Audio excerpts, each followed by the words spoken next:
Welcome to Students Over Systems, a podcast that celebrates education freedom. I'm your host, Ginny Gentles. At Students Over Systems, we talk with the creators, advocates, and beneficiaries of education freedom. On today's episode, we'll be talking about school choice history, teachers' unions, and learning loss. For this important discussion, we're joined by Derrell Bradford. Derrell is the president of 50CAN, the 50-state campaign for Achievement Now, where he leads communications and policy, trains and recruits local leaders across the country, and inspires the National Voices Fellows with his wit, wisdom, and years of education reform experience.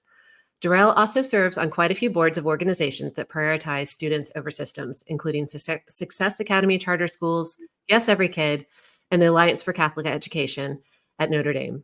Derrell, my friend, thank you for joining us. Thanks for having me, Jenny. How you doing?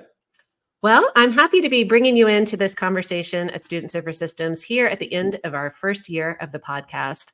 I thought you are the perfect person to talk about these issues that are really important to us at Students Over Systems. And again, that's school choice, teachers' unions, and learning loss. We've talked about that a lot over the last year, and you're here to bring it all home for us in 2023. But before we launch into our first topic, which is school choice policy history, let's start with your personal history. You grew up in Baltimore. You attended the St. Paul's School for Boys and received a bachelor's degree in English from the University of Pennsylvania. So to me, that sounds like the typical bio of somebody who's pretty bright and lives in either New York or DC. So tell us what your education was like, though, before enrolling in St. Paul's. Yeah. So again, thank you for having me. I'm happy you made your way through the list of all of your possible speakers, and that I get to help you round out the year. So like you said, I did grow up in Baltimore. I grew up in Southwest Baltimore, and I tell people a lot that one of the sort of formative conversations I can remember was my mother and my grandmother talking about whose address we would use so that I could go to the middle school I was not zoned for, which was in the Bolton Hill, no, the Mount Royal section of Baltimore, not the Sandtown Winchester section of Baltimore, which is where I grew up. And it wasn't until much later in my life that I understood that they were having the fundamental policy discussion about how most people navigate the school market. You get lucky, and you get a scholarship and you go to the school that helps you become the best version of yourself, which is actually what happened to me when I went to St. Paul's. Only the first school I ever went to was the school I was zoned for. My aunt was a teacher in the Baltimore City public school system. So I had, I was connected in that way. I had someone who looked out for me in a way that not every child has an opportunity to. We were sitting at the table talking about lying about our address, which is the way most people practice, school choice around the country, or maybe not most, but too many people practice it that way. Like Democrats, Republicans, rich people, poor people are all, lying about where they live to get into the school that works for them. So much for open to all. And the last sort of public school I went to was actually the best one I went to. It was the most coveted middle school, at the time in Baltimore. And so I don't have anything against that school. It just was the wrong school for me. So this question of fit is also incredibly important when we talk about this stuff. And so, I went to Penn. I was an English major. I rep for English majors. I think we have a role to play. And I worked in the magazine industry for a very long time in Manhattan. I'm obviously not from here, but I lived in Manhattan for a very long time. And then the magazine I was working for folded in August 2001, and then 9/11 happened. And so I spent a long time trying to figure out what I was going to do. And a friend of mine from college was like, oh, my dad started this nonprofit. Maybe you can help him. And in April of 2002, I got on a plane and I went to Milwaukee to find out about charter schools and the Milwaukee Parental Choice Program and all this other stuff. And then all those conversations about where we live and all the, it all snapped into sort of policy sense for me. And so I've been very fortunate for a long time now to work on these issues of making sure that, your address isn't more important than your aspirations. And that, the color of your skin, who your parents are, and your zip code aren't the primary determinants of whether or not you get to go to the school that helps you become the best version of yourself. And that's how I met you. So.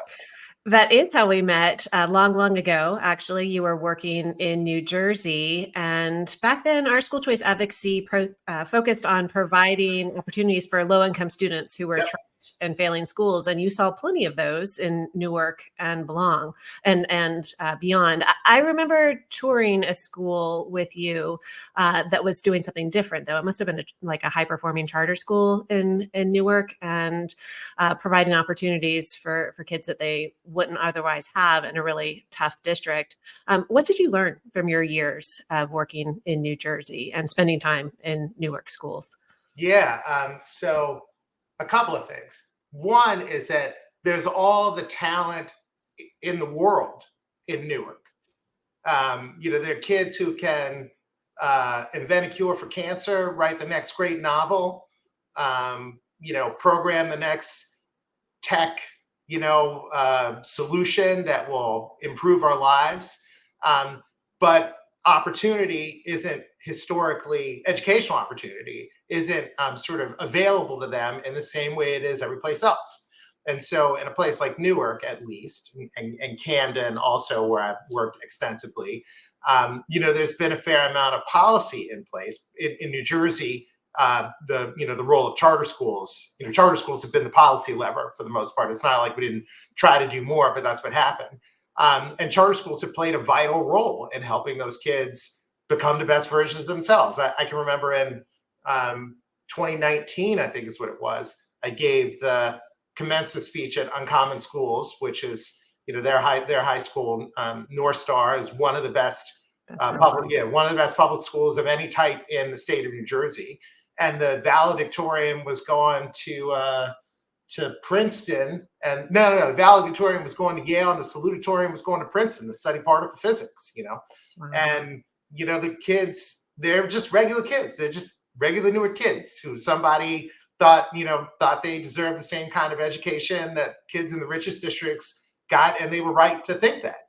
So I want to highlight that. The other thing I would just say is that how we do education, and a guy named Yuval Noah Harari, he does a great talk about this called "Why Human Beings Rule the World," which you can watch on YouTube somewhere. It's a TED talk. How we do education as we know it today is not how it's always been done. And there's no reason why it has to continue to be done as we do it today. The purpose of education has changed many, many times while we've had education. The oldest education law in America, I can't even remember the year, it's so old, is called the Old Deluder Satan Act, which is like a Massachusetts Bay Colony law that said, listen, kids need to be in school because if they're at home and they don't know how to read, they're going to be vulnerable to the devil. Right. I mean, that was a law. That was a real law. Right. There have been times where national assimilation have been, the priority of our education apparatus. There have been times when global competition, right, think Sputnik, et cetera, have been the primary purpose, primary reason for our education system. And so that has changed. And so what we know now is not what we have to have tomorrow. And I think that's incredibly important as well. Right. You've been alluding to this, but 50CAN, the organization that you lead right now, has a mission that they are committed to ensuring that every child gets the education that works best for them, regardless of their zip code, the color of their skin, and how much money their parents make. That sounds nice. I'm on board for that. What are the specific policy proposals that complement that mission? What have you guys been advocating for over the years? Yeah, so I would love to say that I lead it, but I'm really employee number two. I report to the CEO, and I'm lucky to do so. We have a great relationship. So we kind of have like a mission statement about what we think education should be for every child, and there are sort of 5 promises built into it. We call that believe in better. And you can look those things up if you want to. But to me, like the underlying policy kind of pillars are what are really important because they help stand the whole thing up, right? So one of them is fund families. And that is about like overhauling and revitalizing school finance formulas, but it's also about giving families money, whether that's an ESA or a voucher or like a micro grant or any of these things. Some of these things that happen with COVID reliefs, some in blue states, some in red states, whatever. Because I've just come to the point, particularly after the pandemic, where I realized that if you pay schools to be closed, they will be closed. And you have to give families real power in a relationship like that. And money is power, right? So that's kind of the first thing. The second thing is sort of codifying, supporting, and expanding the innovations of the pandemic. So, whether or not it's changing licensure in public schools so the teachers in a region can teach in a state, which is something that actually happened, which I thought was pretty cool, or micro schools and the growth of sort of, nouveau school choice, right? Like somebody has to stand up for those things.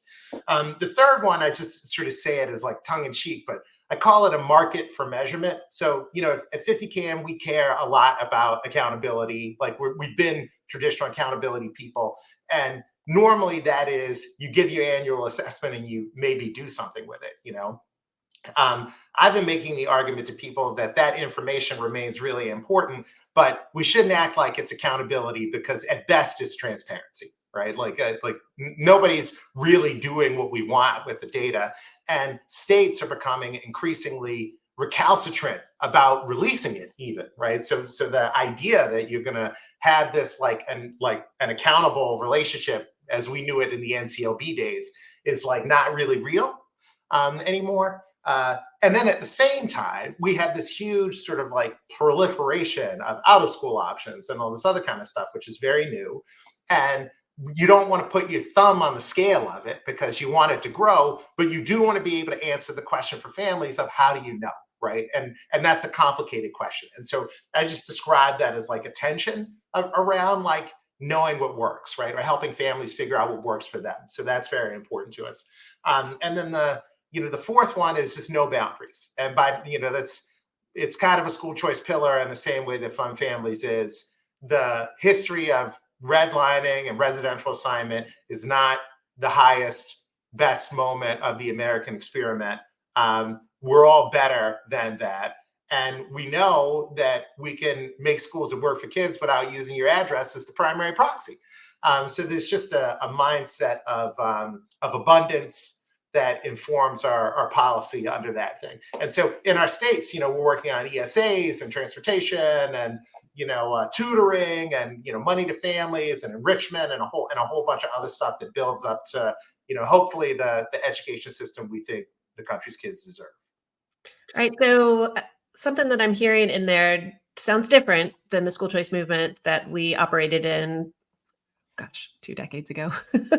With the Fund Families, the micro schools, the ESAs. That's sounding like you're embracing this movement towards universal education freedom. Is that accurate to say? Yeah, and I have a reason that some people might not suspect, but that is very important for why I'm doing that. And that sounds very arrogant, but it's not meant to be. So, I didn't get into the education freedom thing before it was called education freedom, the freedom thing, to work on how upper income families in the suburbs access opportunity. I got into it because I was a low income Black kid, and I care about low income Black kids, right? Like that, because it's like you do things that are kind of about you. What I've realized over time is that the political coalitions we wound up building around those policies, right? So like early charter schools to close achievement gaps, this kind of stuff, right? Meant that our political constituencies are geographically confined and not diverse. And political constituencies that are not rich, not diverse, and constrained are not very good in statewide policy fights, for the most part. And so that's the first thing. The second thing is just that like I've been sort of beat down by life. I can remember working on charter school stuff in New Jersey when there was a year that some soccer moms in Princeton decided that the moms in Newark were like corrupting the democratic experiment by deciding that they wanted to send their kids to charter schools. And they figured they had to stop that. And so in consecutive sessions, they were able to get a bill introduced that got out of the assembly, right? They would have got out of committee, that would have given a local override to charter school authorizations, right? Because in New Jersey, only the state can authorize, the state Department of Education only authorizes it, which would have meant there would never be any more charter schools in New Jersey. And I was like, this is outrageous. Like, these soccer moms, they got my whole thing on lockdown. Like, how does this work? And what I've come to understand is that if something's not in it for everybody, it becomes incredibly difficult to promote or protect an agenda for someone who is the most put upon. And so I'm a universalist as a function of the fact that the coalition necessary to protect, expanding opportunity in the way that I think most of us talk about has to have,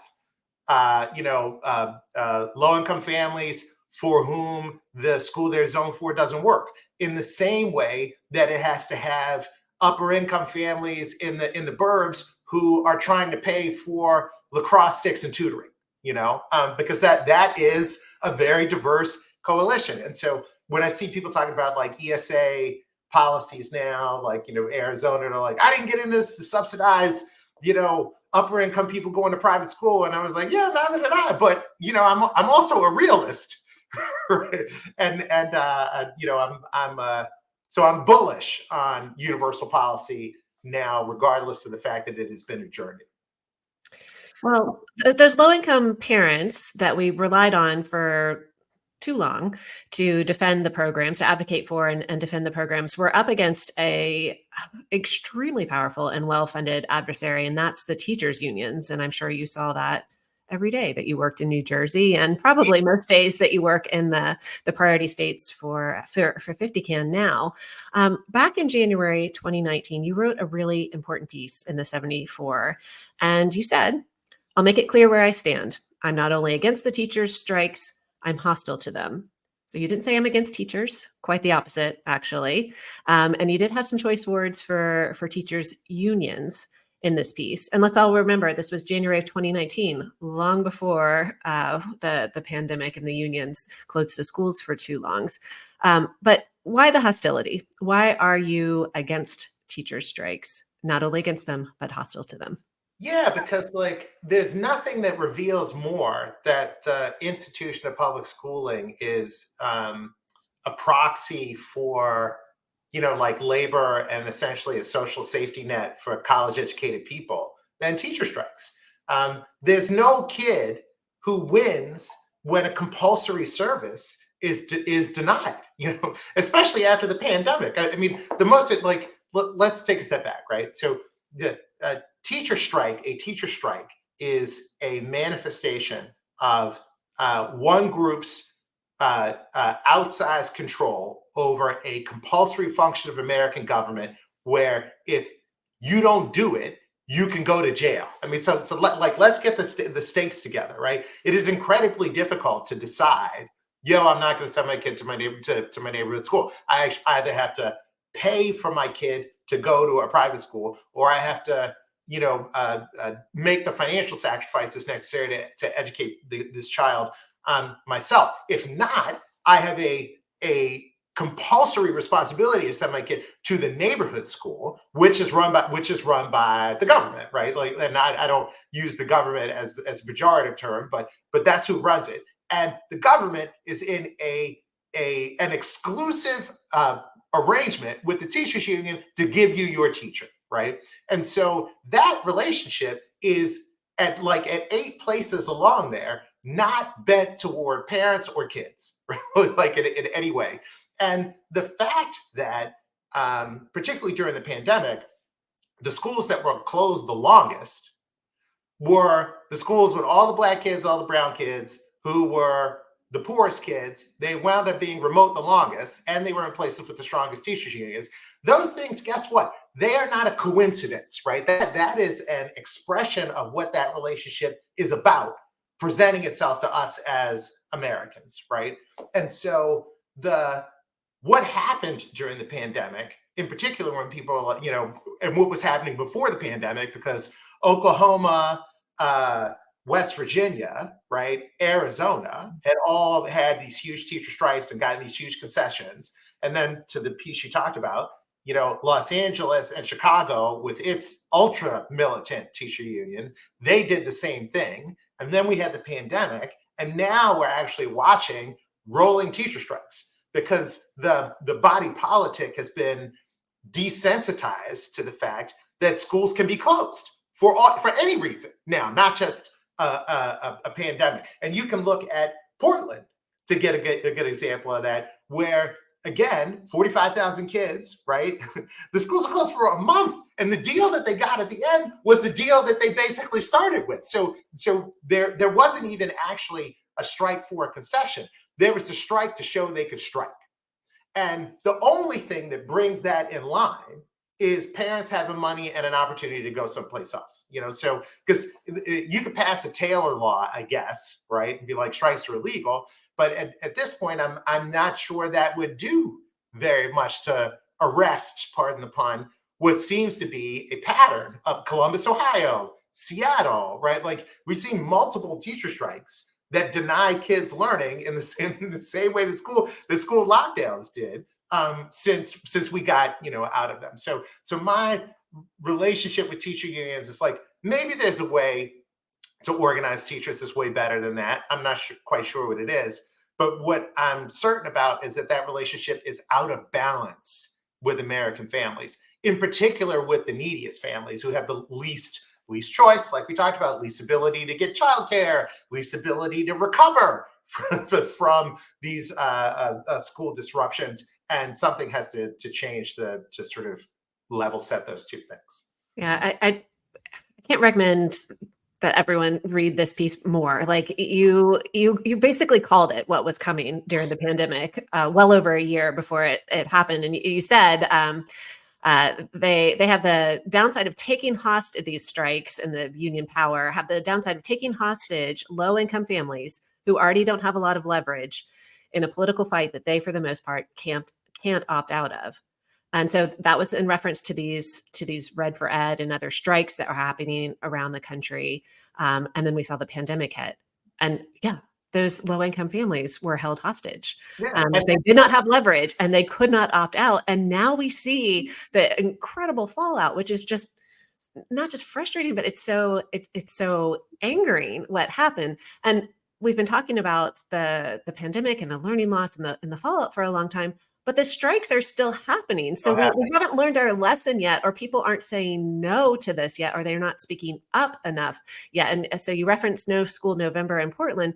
The kids in Youngstown, Ohio, the proficiency rates there are heartbreaking. They missed the first month of school. Nobody paid attention to that because we're just like, it's fine. It's just a strike. We're 4 teachers. It matters. It matters. They missed the first month of school. Yeah. And then you're like, it's frustrating because like not everything plays itself, out along these lines, but I'm pretty certain that it plays itself along these lines. I mean, when you look at least the social media for Portland, the Portland strike, you know what I see?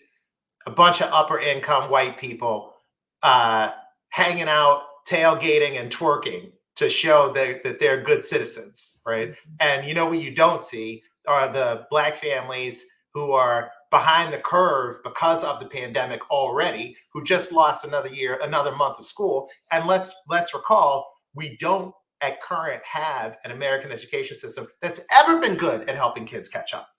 You can look at Mackie Raymond's work, which basically says even getting back to where we were would require like a Herculean act of acceleration. Let me tell you what's not going to do that. Having cookouts for a month in the Rose City while kids are at home wondering what you're going to do. Right, cookouts and dance parties. That's what I'm saying. That wasn't hyperbole. I was being serious. They literally had dance parties, and they literally sat and blocked a bridge as well. People should be paying attention to what just happened in Portland. It's infuriating. I do want to talk about learning loss before we totally run out of time. But what should parents do when it comes to teachers' unions and these strikes? Do you have any recommendations?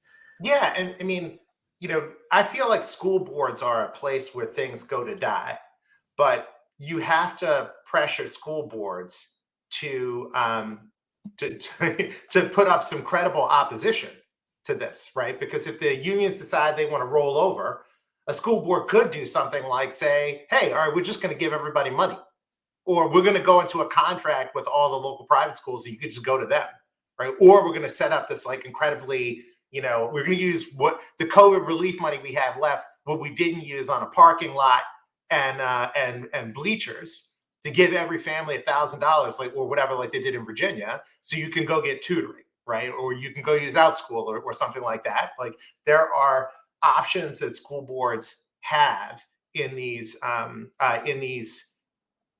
conflicts, because that's what they are, right? That only parents can make them use. Otherwise, the incentives are aligned to roll over. So that's the first thing.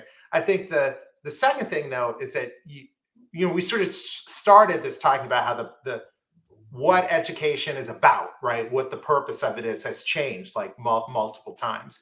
This hostage taking is only allowed because we accept the paradigm that is currently put before us, right? And so the most important thing that I think any parent can do, and I know this is like this is a policy thing, this isn't like actionable in the moment, is accept that, sure, you can go strike all you want. I won't be here when you get back. Give me my money. Right, I'm out. I'm done with it, right? And we like before the pandemic, I think nobody was having that conversation. During the pandemic, people are like, man, we need to have this conversation. And now, like Kim Reynolds, Doug Ducey, Florida, Arkansas, whatever, these places, you can strike all you want. Do the thing. I'm out, right? I'm going to get, the Honda of education, like you do your Plymouth, whatever that is.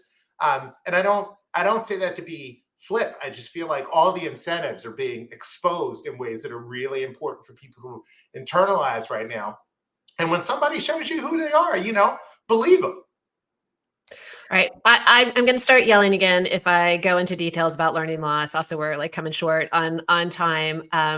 Let's offer some hope out there when it comes to learning loss. You and I both testified about it before Congress. And one of the things that you said that really struck me was that the harm of the last 3 years will be with us for the next 30 if something's not done. So who's doing the right thing when it comes to addressing the egregious learning loss that's a result of these closures during COVID and these ongoing closures because of union strikes? Yeah, I mean, obviously, like ESAs in particular are among are in the vanguard, right? So, Georgia almost got one done, Texas almost got one done, Arizona, Iowa, sorry, Arkansas, Florida, got things done. So that's a thing, and that's really important, right? So we should continue to push to give families resources so they can solve their own problems if labor unrest means that you can't get your kid into school, which is a thing now. Tutoring has been a big deal. Louisiana, that they passed a bill that basically made tutoring a right for kids who are behind, which is pretty awesome. Mike Bloomberg, his foundation has funded what they call Summer Boost, which is like high impact tutoring for low income kids in a bunch of charter schools, like 9 cities, something like that. So that's been super good. I like OutSchool actually. That's like an online platform you can go to. You can get tutored, but you can learn photography. You can do all kinds of other stuff. My daughter does guitar lessons on there. Oh, amazing. There you go. And then really literacy is actually an incredibly important piece of this because it's even harder to catch up if you can't read. And I'd say the sort of revolution on science of reading has been really wonderful. Like Louisiana banned 3Qing, New Mexico and Georgia and our network passed laws last year to, promote, how to actually teach kids to read, not how to guess what the words are. New Jersey, I think, is thinking about that in our network. So that's that's get on the reading train, I guess. Yeah, well, Derrell, you recommended the Sold a Story podcast series to me, and I got hooked. Yeah. And I was not the only one. So did a lot of state legislators, and things are happening. So thank you for that recommendation, and thank you for all that 50 Can's doing to make sure that good policies are passed in response to all these things that we've been talking about. All right, last question. What is a myth about education freedom or school choice that bothers you the most and that you'd like to dispel today? Yeah, so it's not a myth. It's kind of like it's kind of a state of the opposition, right? So I like I don't think that all private schools are better than all public schools or anything like that, right? I think that the school that works for you could be of any type, and that it is so important to match you with that school that we should align public policy in a way that where we're using things with more nuance than your address to make that determination. And I believe that because I lived it, right? It happened to me. Like I went to public schools you would never normally go to if you had to be zoned to them, and I went to a private school you could never would go to unless you got lucky or had rich parents or a voucher or a scholarship, right? And so I talk about these things because in a really egalitarian way, I want other people to have the same kind of opportunities that I had. The thing I can never unwind is why so many people who went to private school are against school choice, whether against education freedom or whatever you want to call it. And to me, the big question is like, okay, what is it that was so formative for you that wound up having you in a state legislature in the position to set policy for millions of other people that you are absolutely opposed to anybody else getting? I just want to know what it is. I want somebody to give me a reasonable answer about that, because I would sleep much better at night if I had it. Oh, those state legislators, they're stinkers. Gotta love them. Gotta love them. So. All right. Well, Derrell, thank you so much for addressing these important topics with us. Thank you for all that you've done over a long period. I say a long period because I've been around for a long time too. And thanks for joining us today. No, thanks for having me, Ginny. I appreciate it. We hope listeners found today's conversation informative and encouraging. If you enjoyed this episode of Students Over Systems, please consider leaving a review on your favorite podcast app. And don't forget to share this episode with your friends. To learn more about the work of the IWF Education Freedom Center, please visit iwf.org/EFC. Thank you for listening to Students Over Systems. Until next time, keep celebrating education freedom and brighter futures.